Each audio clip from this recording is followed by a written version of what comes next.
Fala pessoal, beleza? Vamos dar continuidade à leitura do livro do Andrew Carnegie, O Evangelho da Riqueza. No vídeo anterior a gente fez uma análise aí da primeira ideia, da ideia número um, né? E no anterior a gente fez uma introdução sobre o livro. Se você não viu esses dois vídeos, vai lá dar uma ver esses vídeos para entender um pouco sobre o que a gente vai falar hoje, que é a ideia número 2, né? Que é basicamente a lei da concorrência. Se você não viu o vídeo anterior, vai lá dar uma olhada, dá um like também nesse vídeo aqui, inscreva-se nesse canal, ajuda a gente a compartilhar conhecimento. Conhecimento não se divide, a gente não divide conhecimento, a gente multiplica conhecimento. Tá ok? Seja generoso, assim como eu estou sendo generoso com você. Seja generoso com outras pessoas também. Compartilhe esse vídeo e dá like aí, ajuda muito a gente. Inscreva-se no canal também, tá ok? Então a ideia número 2 é a lei da concorrência. O que ele basicamente diz, né, o Andrew Carnegie, que para quem não sabe, o Andrew Carnegie foi um magnata da indústria do aço dos Estados Unidos no século XIX.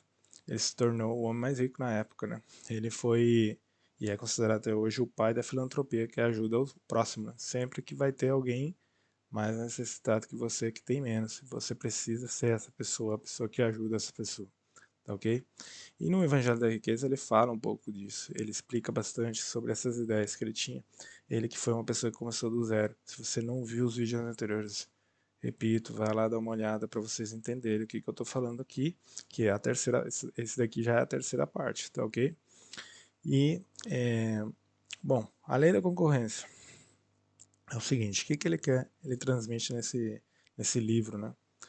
Que é uma publicação curta e de poucas páginas, mas que foi de grande impacto aí na época dele. Ele fala o seguinte, que as realidades econômicas de operar em um negócio, né, qualquer negócio, e a lei da concorrência forçam os empregadores, né, os donos das empresas, a monitorar os gastos, ou seja, eles regulam os gastos e tendem a melhorar a produtividade. Portanto, os salários muitas vezes se tornam a principal fonte de discórdia entre os empregados e empregadores, ou seja, sempre vai ser uma forma de você melhorar, diminuir o teu custo é o quê? Diminuindo o salário da tua turma, né? Isso aí é normal. E uma forma da empresa lucrar mais é que os empregados ganhem menos. Isso aí é uma lei quase natural, isso aí, né? Então, embora a lei da concorrência apresente essas desvantagens, né, digamos, porque quando você pensa em concorrência, você está pensando que várias empresas, vários empresários estão concorrendo. Eles vão buscar sempre melhorar, aumentar a produtividade, que é fazer mais com menos. E uma das primeiras coisas que eles vão olhar é salários, né? Embora a concorrência apresente essa desvantagem, negar os seus aspectos predominantemente positivos seria ter uma visão míope do futuro, né? A gente sabe que a longo prazo a concorrência faz o quê? Redução dos custos, as coisas ficam mais baratas e hoje em dia, por exemplo, para uma pessoa da classe social minha, por exemplo, seria impossível ter uma camisa dessa qualidade, dessa marca e tudo mais, há 100 anos atrás. Isso aí não seria viável e isso só foi possível graças à concorrência, né? Então a concorrência é indispensável como garantia de crescimento futuro. Num outro sistema onde não existe a concorrência, caso, por exemplo, o comunismo, um socialismo mais é, forte, mais radical, né? Tem não tem tanta capacidade de promover o avanço dos negócios e do comércio e das atividades. Não tem um estímulo para que eu vou melhorar se tanto faz, entendeu? Se eu não tenho recompensa por isso. Então a lei da concorrência ela estimula que se você melhorar um pouco, você tem mais lucro, né? E tem um ponto negativo que tende às vezes a diminuir os salários. No curto prazo acontece isso. Isso aí é esperável.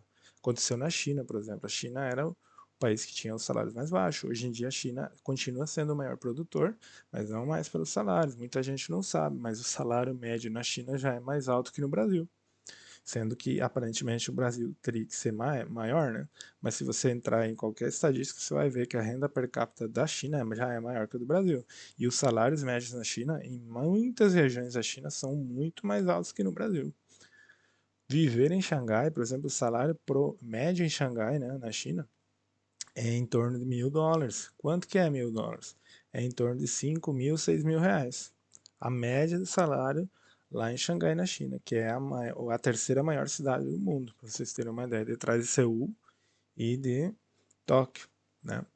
E é maior que São Paulo. Então, uma cidade maior que São Paulo, que a média dos salários é de R$ 6.000. Então, e num país que as coisas são muito mais baratas do que no Brasil, né? A China é muito mais barata as coisas. E se aqui chega já é mais barato, imagina o que não custa lá. Então, o custo de vida é baixo, mas os salários são altos. E isso não foi de um dia para o outro. No começo teve salários baixos. Embora a produtividade do indivíduo vai sofrer, que o indivíduo vai sofrer no começo, né? Seja um fato que eu apresentei aqui, né? Com o caso da China, por exemplo, que no começo o povo ganhava muito pouco.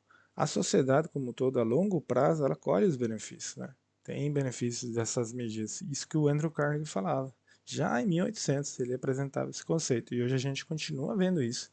Vários países aplicaram isso. Então, aqueles países, aquelas sociedades, cidades que adotarem esse sistema prosperarão. E aqueles que não, que persistirem em negar-se à realidade da concorrência, né, de liberar a concorrência geral, certamente vão ficar pelo caminho. É o caso, por exemplo, da Argentina. A Argentina criou uma lei de proteção da indústria nacional. Não quis competir com o de fora. E é uma lei que vem desde a época da Segunda Guerra Mundial. O resultado está aí. A Argentina é um país caro, os salários são baixos. Um país que se abriu totalmente é o caso da China, Coreia do Sul, Japão. O que aconteceu? Salários altos e o custo de vida mais baixo. Então, a tendência é que quanto mais aberto você for à concorrência, a longo prazo os benefícios vão vir, tá ok? E ele tinha, o Andrew Carnegie tinha uma frase que ele falava o seguinte, é exatamente o que eu vou falar, né? Vou citar de maneira explícita, né, o que ele falava. Que ele falava o seguinte: nada de mal resultou, mas sim de bem, no acúmulo de riqueza por aqueles que tiveram a capacidade e energia para produzi-la. Sempre que você estimular isso, vai gerar uma desigualdade no começo e vai gerar um movimento de riqueza muito grande que vai fazer com que a renda média aumente. Isso é o que ele falava já naquela época. E ele entendeu isso aí, né? E ele falava então que a lei da concorrência cria um ambiente que impulsiona os líderes empresariais a ter habilidades gerenciais e organizacionais especiais, ou seja, eu me preparo, eu melhoro, eu aprendo, eu busco uma maneira de fazer mais, compro uma máquina diferente, por quê? Porque se está aberta a concorrência. Se eu fazer alguma coisa melhor e produzir mais com menos, um produto melhor qualidade e inclusive um produto mais barato, as pessoas vão comprar de mim, não vão comprar do meu concorrente. Então existe uma tendência que as pessoas melhorem. Por quê? Porque existe concorrência. Só acontece isso em sociedades onde existe concorrência. E o capitalismo ele se baseia na concorrência. Então, esses empresários que agem dessa maneira, né, se preparando e fazendo cada vez melhores, eles entendem que a lucratividade é um parâmetro adequado para medir o crescimento em uma economia de livre mercado. O Andrew Carnegie ele pensava assim, né, no caso, esse homem tão, é, no caso, uma referência, né, para todos nós aí, ele entendia isso aí, né, que a lucratividade é um parâmetro para medir o crescimento e a economia do livre mercado. O capitalismo, ele também acreditava que o capitalismo, e ele falava nessa ideia número 2, o capítulo 2, né, sobre a lei da concorrência, que o capitalismo permite que as pessoas se destaquem e obtenham melhores resultados, em contraposição, por exemplo, da filosofia do comunismo, que desencoraja a realização individual, né? Sempre a sociedade está por cima do indivíduo. No capitalismo, ao contrário, o indivíduo ele tem que se destacar. Não é o papel do empresário se preocupar necessariamente com essas questões. O que ele tem que se concentrar? Renda, gerar renda, né, para a empresa dele, gerar emprego, porque quanto mais emprego tende a ele gerar mais riqueza para ele mesmo, e aumentar a produtividade, fazer mais com menos. Se ele conseguir fazer isso, já está fazendo um grande trabalho, né? E então o sistema capitalista ele está ancorado no princípio da concorrência. Não existe capitalismo sem concorrência. E que provou ser muito superior, por exemplo, no caso comunista na União Soviética. Se você não viu o vídeo anterior, vai lá dar uma olhada para entender melhor. E na introdução também, que é a parte um, né? E a parte 2 que explica um pouquinho disso aqui. Eu faço alguns exemplos para vocês entenderem. Que então, portanto, não compensa o trabalhador laborioso e nem castiga o indolente. Ou seja, no comunismo, você não tem estímulo para você fazer mais, mas também não tem estímulo para você. É, No caso, lutar por mais, por quê? Porque simplesmente não existe nenhuma punição para quem não faz nada. E também não existe nenhuma recompensa para quem se esforça mais. É por isso que a lei da concorrência ela é a base do capitalismo. Né? No sistema capitalista, o capitalismo se baseia na concorrência. E a longo prazo dá resultados, né? Como o caso da China. E a longo prazo pode ser catastrófico se não for aplicado. O caso, por exemplo, da Argentina, em menor medida, mas em maior medida, por exemplo, a Coreia do Norte, Cuba ou até mesmo a União Soviética. Né? Então, outra frase que o Andrew Carnegie falava sobre esse assunto, sobre a lei da concorrência, é que o individualismo, a propriedade privada e a lei do acúmulo de riqueza e a lei da concorrência, né, essas leis aí, né? Então, individualismo, a propriedade privada, a lei do acúmulo da riqueza que tendia a acumular riqueza na mão dos poucos, que é na parte 2 do vídeo a gente falou, né? A parte 2 do livro, no vídeo anterior, são o resultado máximo da experiência humana, ou seja, tende a acontecer isso aí sempre em todas as sociedades que crescem. Isso é inevitável. Não adianta você querer lutar contra isso. Isso aí vai acontecer. É inevitável. Então, o capitalismo ele permite, segundo o Andrew Carnegie, que as pessoas de todos os tipos encontrem seu nível econômico apropriado. De acordo com o teu esforço, vai ser a tua recompensa. E de acordo com a tua persistência. No começo dá errado, vai e tenta de novo. Se você quer aprender um pouco também sobre as regras das leis do sucesso, né? Regras universais assim para você alcançar sucesso em tudo que você estiver fazendo, independente da atividade que você estiver fazendo, vai lá dar um clique no vídeo, olhe lá na galeria desse mesmo canal, se inscreva no canal, você vai olhar lá e vai ver as regras, 10 regras do sucesso que ele fala sobre isso, né? Que cada um tem o resultado que merece e que é preciso persistir, não desistir. Desde o operário de fábrica satisfeito com seu estilo de vida modesto até o magnata com um desejo insaciável de construir e expandir um império comercial. Imagina, tem gente que com pouco já tá bom. E tem gente que tem cada vez que é mais. Então, o capitalismo é isso. Ele vai gerar esse tipo de sociedade. E vai acabar acontecendo. Mas você não precisa punir a pessoa que está produzindo mais só porque ela tem mais. E nem tampouco você tem que recompensar alguém que dá, dá a mesma, né? Não quer melhorar. Então, para que você vai estar ajudando alguém que não quer melhorar? Você precisa dar um cutucão nessa pessoa para ela poder se mexer, porque ela precisa servir os outros. Ela não é a única pessoa no mundo.